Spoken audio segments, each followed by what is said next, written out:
Mike McCool here. I'm in the Royal Examiner studio, and with me this morning is Lt Robbie Seal and Captain Jeff Holzbauer.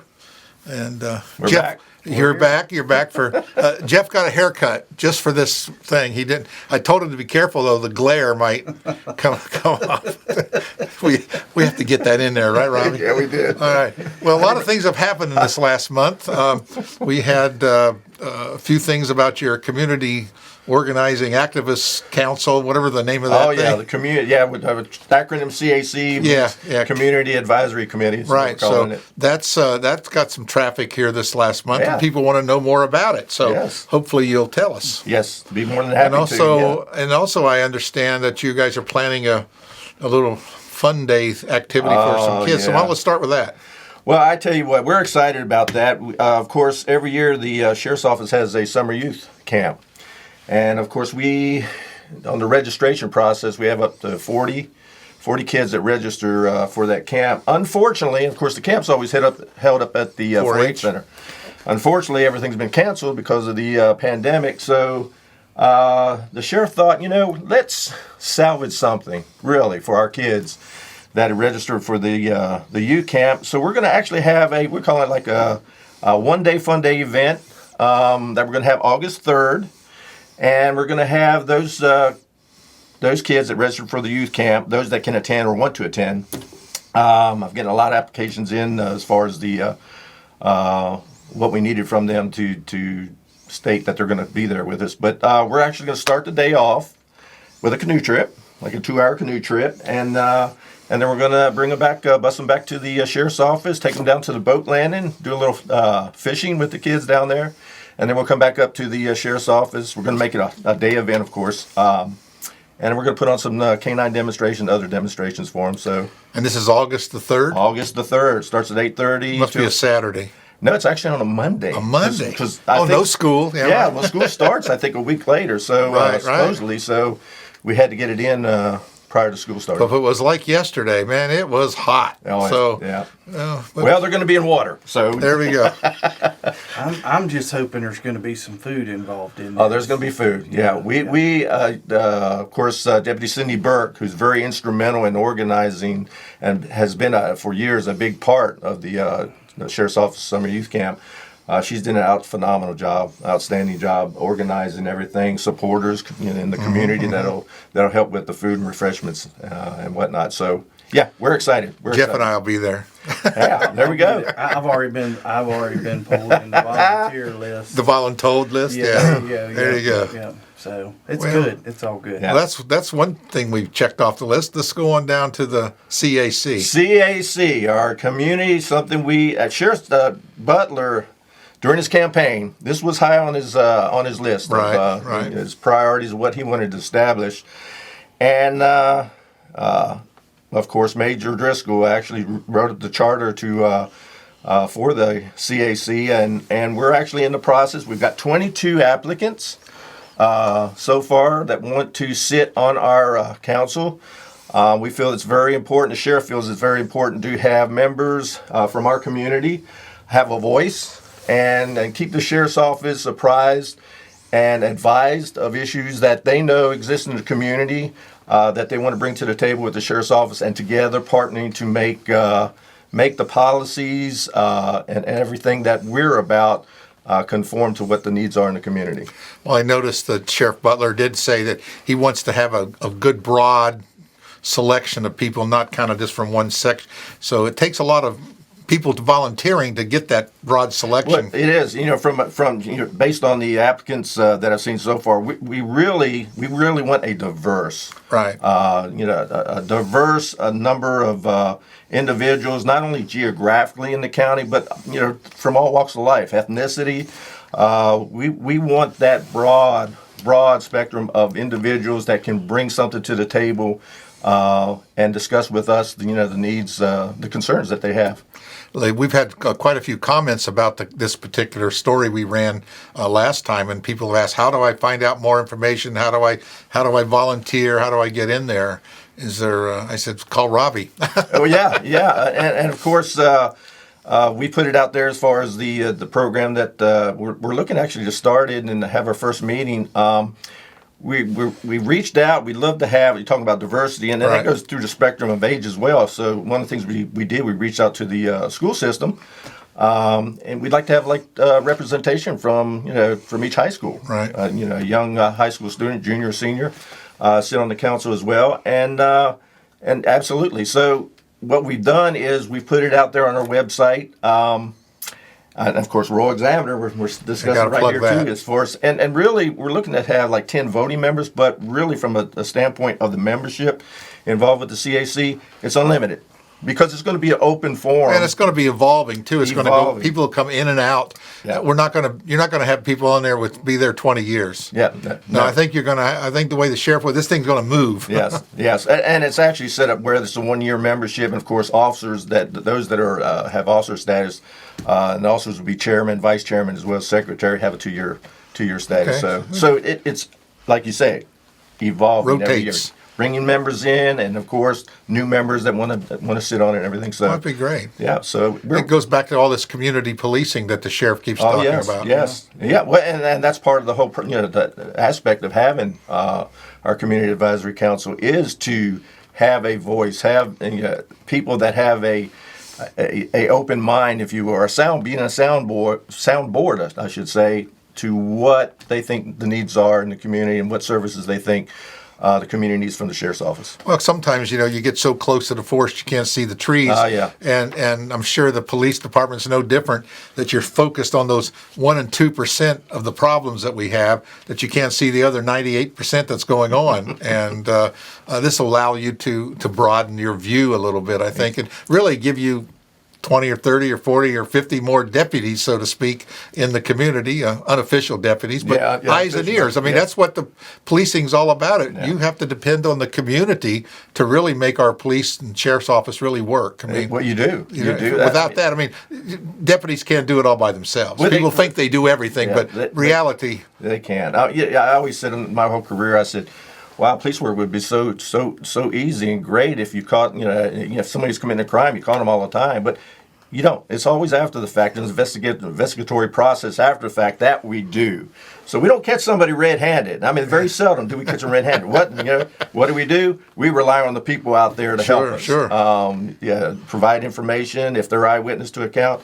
The community is the basis of what makes us work. What makes any law enforcement agency efficient. It's the community. Well, I tell you, since the advent of cell phones and cameras on the thing, I mean, we got video of everything and cell phone communication. That's what I tell people. I said, the people will drop a dime on you in a heartbeat. I mean, if you know what drop a dime means. Yes. I don't think young people ever heard that phrase before. Yeah.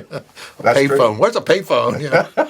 There's never been a dime in my life. Oh, my goodness. But anyway, that's where we go on that. Yeah. Well, Jeff, you're up. Well, I want to touch back on that just a little bit. In this community advisory council, this is also going to be going through every policy and every procedure that we have in a manual that leads deputies around in their day-to-day activities. So we have touched out to several families and tried to get them to be a part of it, mothers, fathers. And because here's the thing, at the end of the day, these policies and procedures is part of what community policing is. And if they're aware and they know and understand and they're a part of going back through all these policies and procedures, that's how you make a well-rounded county is, you involve people, they're aware, and they understand what you're doing and how you're doing it. And it's a good thing. So we do have several people that have come in and applied, but we do need a few more there, I think. And I guess that's kind of where that ends up laying at. But it is a good thing.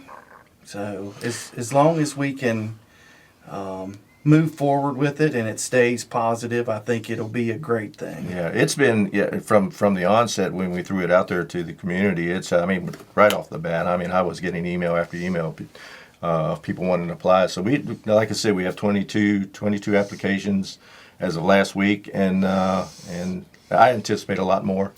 And of course, just like Captain Holzbauer said, this this committee is a advisory group. Policies, we have policies. They will not write policies, but they will be an advisory group that comes up with concepts, recommendations. A lot of our body worn cameras, for instance.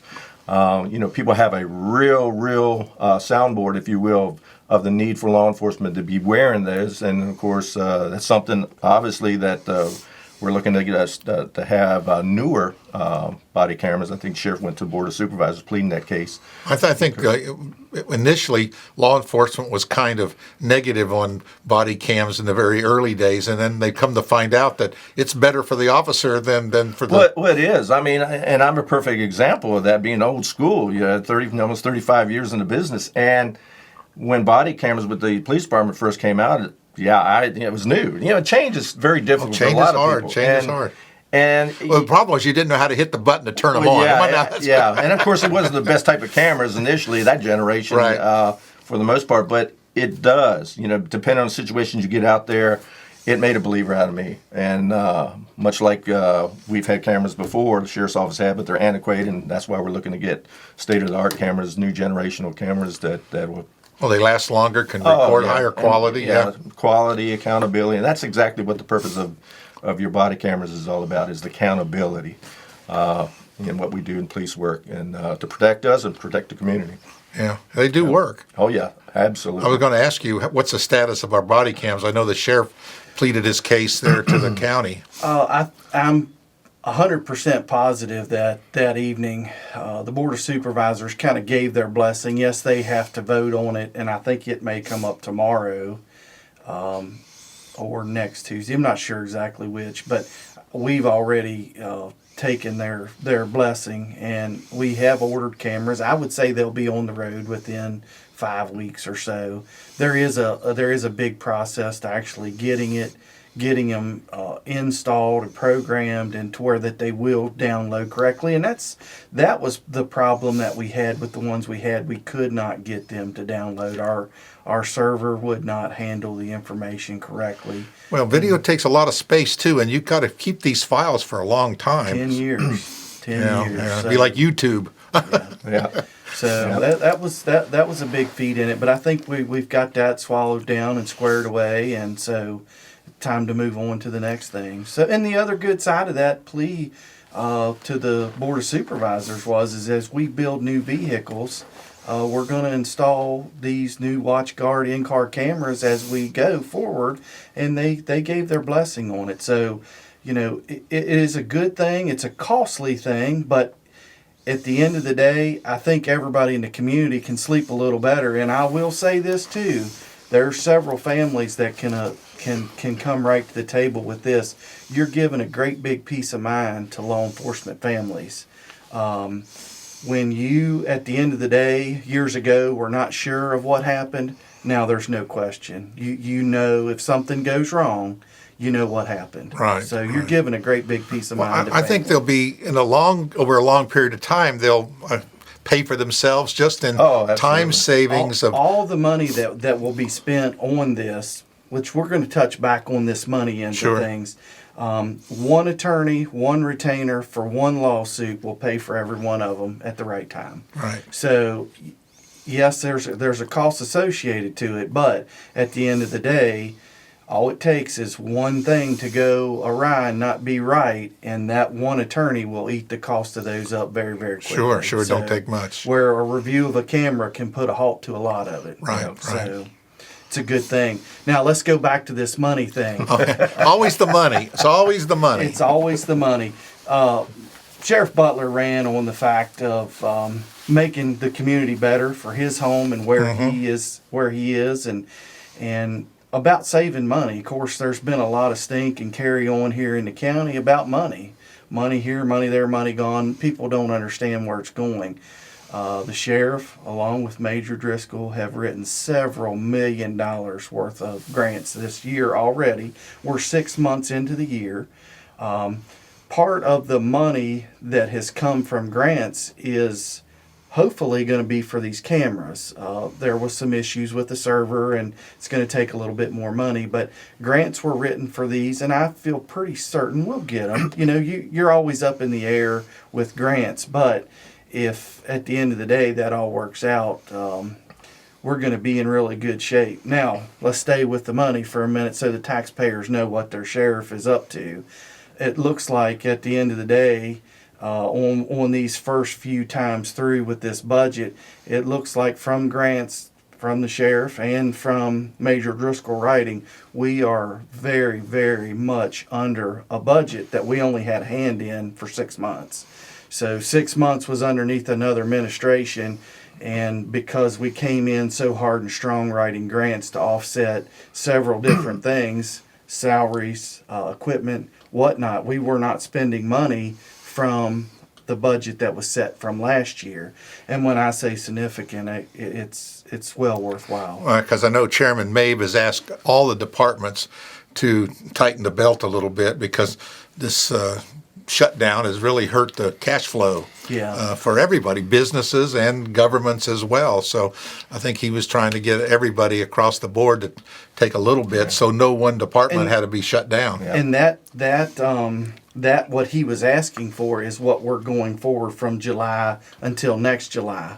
What we have done is from 6 months prior to us coming. The previous budget. That's right. And to this 6 months here. So, and when I say significant, it's really something. It's amazing. We're really fortunate. We have a diamond in the rough, and I can't overstate enough of our major, Jeff Driscoll, in his grant writing endeavors to where we are right now. I mean, if we can, based on the latest grants that he's written, we can be probably right there at $1 million in 6-8 months, whatever. 6 months, 8 months, really unheard of. As far as I know, through the sheriff's office, going years past. So it's amazing what he has done. You're going to have to get him to start training some of these young guys because grant writing is a skill. It is definitely a skill to make it work. It's knowledge and time. Yeah. And here's the thing, the more time that you put into it, the more you're going to get out of it. The tough part is... You're competing with every other law enforcement agency in the country. That's exactly. Well, and that goes back to, you just hit on one of the biggest things that the sheriff ran on that has to be in place, and we're working on it. That's part of this advisory committee, is you're competing with all the other law enforcement agencies in the country. If you're not accredited and you don't set a standard, you will not get those monies. You have to be able to show where you stand and where you lay, and when you get things done at the end of the day, what you've done has to fall into those policies and procedures. So that's a big part of getting accredited and having a good, sound-based policies and procedures that are up to date and current. And having a good staff and knowing how to get rid of bad apples and good apples. And I think that's the thing about, we're seeing that now all throughout our country, where police departments are making maybe knee-jerk reactions to situations of the community. And you talked about policies. Well, our policy in Warren County is going to be different than Warren County of Ohio. There's two different counties with the same name. So I think that each community is going to have their own standards of what that community wants and what's important to them. Things like our advisory council helps, the training helps. All these things are small pieces of the puzzle that put these things together. I mean... And you're absolutely correct, because generally when we talk about, and there is in every community, there's difference in what their needs, wants are. So they're there to guide us with those needs and those wants and what we can do for our community based on the services that we provide. So. Well, I think as a tone across our country, I see the comments, why would anybody want to be a police officer? I mean, but I talk to people every day in your department, they want to be a police officer. The people that have been in law enforcement for a long time and that have any season at all to them, this doesn't change what we've been doing. No. If you're pure and honest and you are a squared away individual that is about doing right, you've been doing right all along.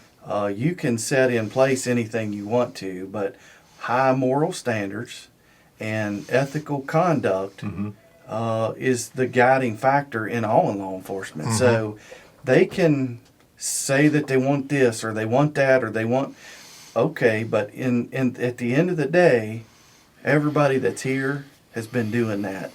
Now, are there some things that are questionable? Yes, there are. There's some things that need to be looked at. And there again, policies and procedures. What is allowed, what is not allowed. And everything has its time and place. I always tell people we have to inspect what we expect. You know, And that goes back to our problem. That's And if we don't, if upper management doesn't inspect it, people get along and start doing things they're not supposed to do. That's correct. You know, police work is no different than our military servicemen, servicewomen who serve their country.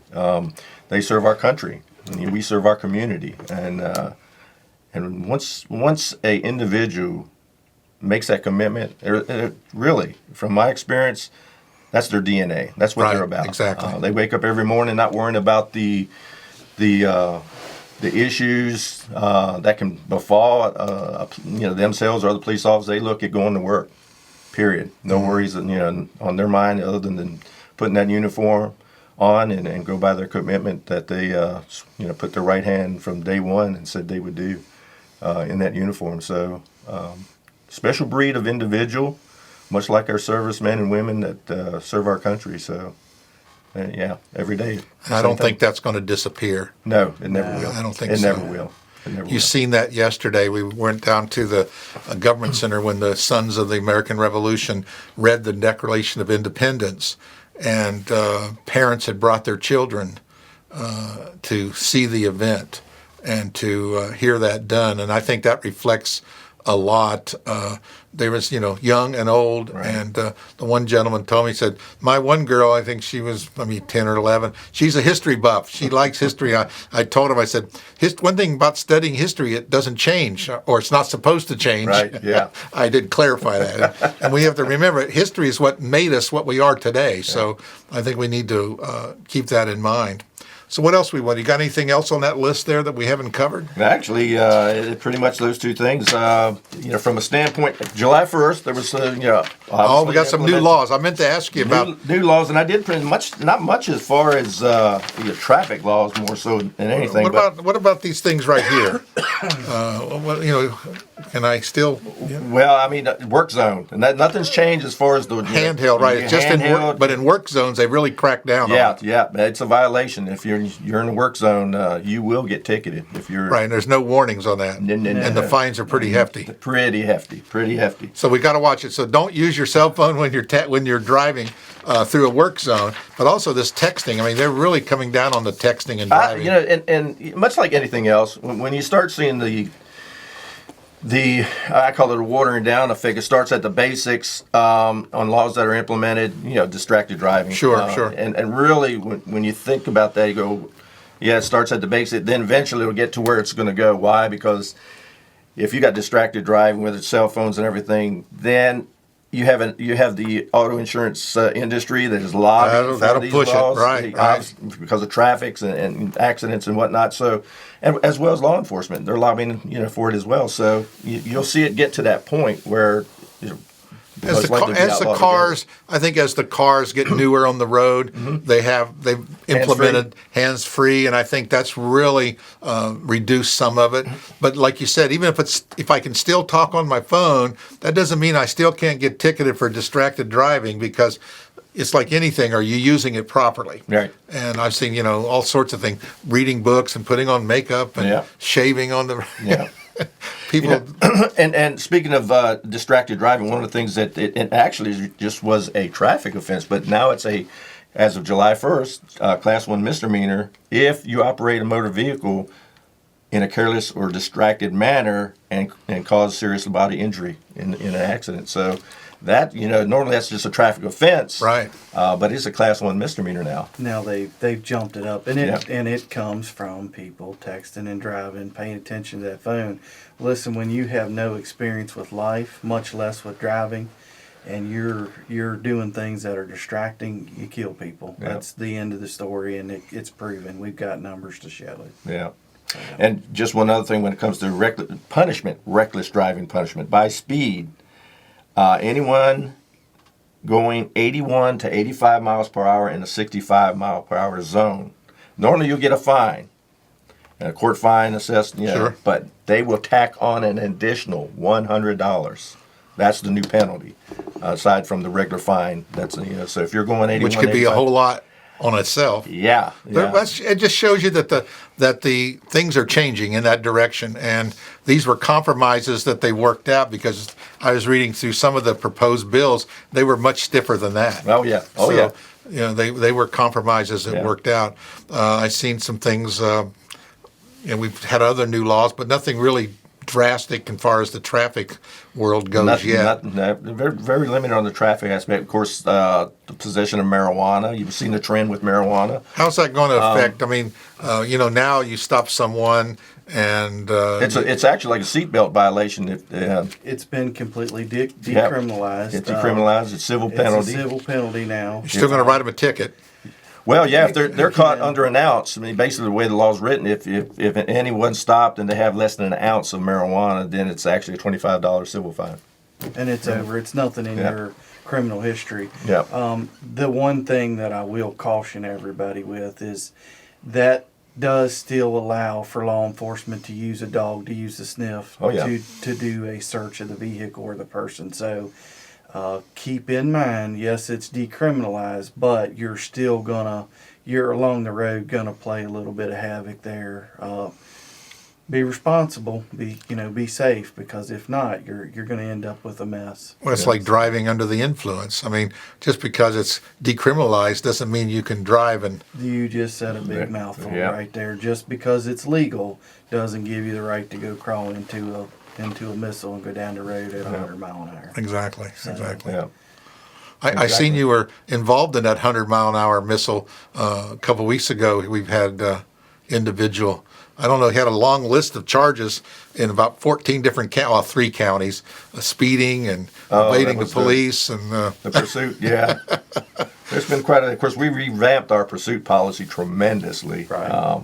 Tremendously. It's going to have to be a very, very warranted, I guess, circumstance for sheriff's office deputies to Well, and here's why that had Pursue. to happen. We have the sheriff looked at it and said, "Look, we have a very small area that has a lot of population to it, that is very dense and confined, and to send deputies through an area like that at high speeds, the only thing you're asking for is a bad outcome." Exactly. So we're not saying that if somebody runs, we're not going to go after them.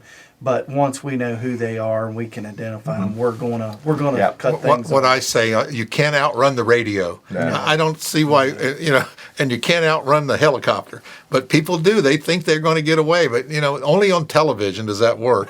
It doesn't work so much in real life, Yeah. does it? No, I mean, it doesn't. if you could solve all your crimes in 60 minutes, wouldn't that be great? Yeah. Yeah. You watch these- I tell you what, in my career, I mean, if I knew who it was, I mean, if I were, initiated a pursuit and I found out who they were, I'd just made my turn on the next street and just waved at them, said, "I'll see you down the road." That's right. And I did. And I did. and you wait for them in their driveway. I did. I saw them down the road. Yeah. Well, Yeah. and here's Paper in hand. another good thing that the sheriff has done. We have two new dogs that are out here in training. Is it Rooster and Rose? Yeah. Rooster Yes. and Rose. So we've got some bloodhounds out here now that are they're hot. They're on it. So, Our canine program is just unbelievable what the sheriff has done with that. Wow. yeah. Well, Yeah. these dogs can do the work of 3 or 4 officers sometimes, as far as the tracking and looking for stuff. Yeah. I mean, it's just hard to beat Yeah. until you actually see these dogs work in person. It's fantastic. Oh, absolutely. And That's of course, not fantastic. just limited to drive. I mean, we've had several calls in the past few months of lost hikers. People Sure. up there. Children lost. Yeah. Just the other night. Yep. Yeah. So, yeah, busy. different facets of why we have a upgraded canine program, and some really, really, really. I mean, the bloodhounds that have unbelievable potential based on their training from what Well, I've heard. I know I've talked to the sheriff a couple times about things I hear and read. I can't discuss that. That's an ongoing investigation. Yeah. We know how that works. You know how that works. Yeah. But I do know that there's been some serious drug investigations going on around our community and around the area, and that goes back to cooperating with these other counties and with the feds and the state on a lot of things, which maybe in the past wasn't quite as popular, and was maybe a little well too known. And now things are keeping these things close to the chest, which I think is good. Yeah. I mean, the public needs to know, but maybe they don't need to know today. I can't say a whole lot about that, but what I can You cannot say, confirm nor deny. You like that phrase? what I can say is when we go into a community that needs that help, they know that we're there. Yeah. We usually wake everybody up when we show up. Yeah, So yeah. if- Mark lives down the street there from a couple of those drug houses that have been raided in the past, and he can hear them. He knows when it's happening. So. Well, and there again, all due is needs to be given to some of these guys that are out here doing this. Bob Moomaw, Jason Ryman over to PD. Right. We have some really, really good people out here that are in place. And we know that there's several people unnamed and unidentified. Sheriff told us that, remember? He said, Yeah. I'm not telling you who they are. Right. Don't take their picture. Right. That's what he called me the other day. We were out, they were doing something here behind our building. Don't take their picture. Don't take their picture. Yeah. I can't comment on that. But we do. Jeff said, just take Jeff's picture and put it up there. That'll be you good. go. That'll scare them off right there. There you go. Yeah. Well, Robbie, Jeff, I really appreciate you guys coming in each month and kind of giving us an update of what's going on in our community with the sheriff's office. Really appreciate you and the chief over at the police department. I think the community here does support our local law enforcement officers. As we seen last Friday night, we had this activity. Right. Tim Rattigan now has got signs ready to go up and activities that's going to see. So when you see these signs around town, we support our police and sheriff. I think the community really does that. And, Right. Well, I'm a true believer. Every citizen has a voice. Whatever is on their agenda that they feel that they have to express their voice, by all means, this is America, and people have the right to do that. Going back on the support aspect, there's not a day that goes by, and I think I mentioned this before, there's not a day that goes by, I can be in traffic, and somebody will motion for me to, because I'm in my AC car on days like this, of course, and motion for me to roll down the window, and right off the bat they say, thank you for what you do. Yeah. And that hits home. I mean, we're very appreciative of the support we're getting from people. So we've had several letters to the editor praising the law enforcement officers for doing things that really aren't what you think is normal police work, but involving in the community and helping people out of situations. And I just read something today, in the hot.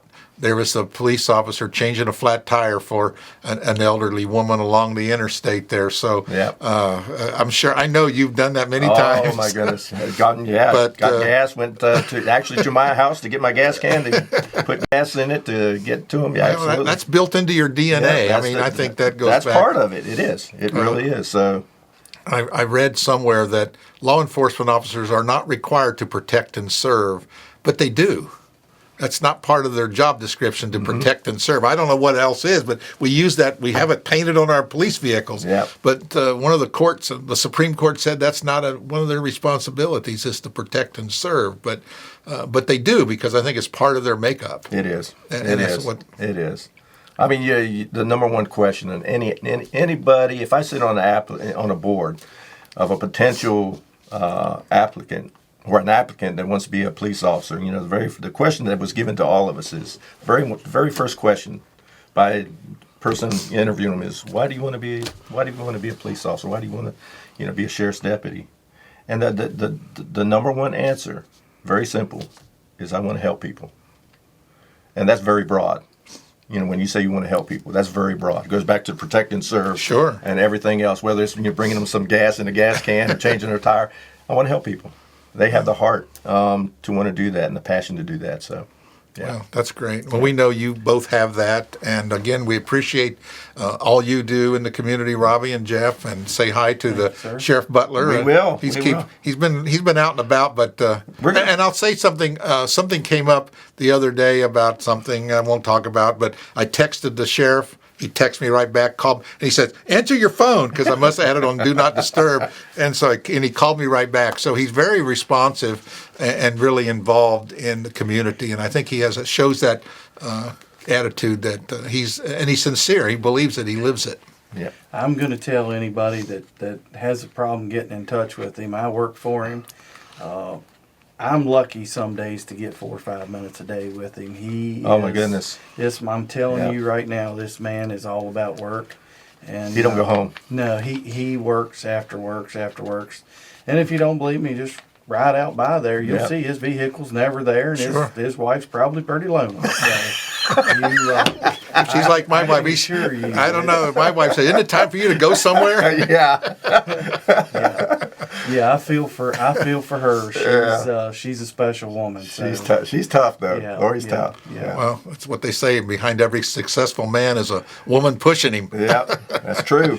That is true. Holding him up. Yeah. That's right. Taking care But of Mike, it. we actually, and sentiments back to you on the appreciation. We enjoy our sit downs with you every month, and we love the fact that we had this forum to be able to explain what we're about and what we do and good. what we will continue to do. And I'm sure it does some good. Yeah. Oh, it Lets does. people know. Oh, it does. It has done great. Yeah, it's been a great audience builder with our community, and like I said, whether somebody's rolling their window down, appreciation, showing their appreciation. There's also people that says, "Hey, I saw you on Raw Examiner," and so it's been a good thing. Thank you. Well, we appreciate you guys coming, and we'll see you again next month Yes. or sooner if something comes up. I wanted, I was speaking to Jeff about, we need to get with everything that the major and the sheriff is doing. I mean, we're the two that sit at the table. And Sure. we love it, but we need to get the two guys that are I think so. really pushing everything that we talk about here to sit with you. Well, one last day. month you And brought Laura, Sergeant Gomez. Sergeant yeah, Gomez. yeah. So and the and, sheriff, her canine. yeah, and the sheriff did. He said, "Right, I like what you're doing. Having different people that represent the different divisions of the sheriff's office to do their thing and to explain who they are and what they're doing." What he really means is he wants to bring somebody other than you. No. I think we work well together. You do work well together. He told me before we come in. He said, "Hey, listen, I want you to understand. I'm trying to get a day off." So I don't know if he's trying to get rid of me or he's trying to go home for a day. Oh, you got to watch these lieutenants. Oh, yeah. All right. Well, we again appreciate everything you guys do, and we'll see you next month. Yep. All right. Thank you, sir. Mike. Thanks.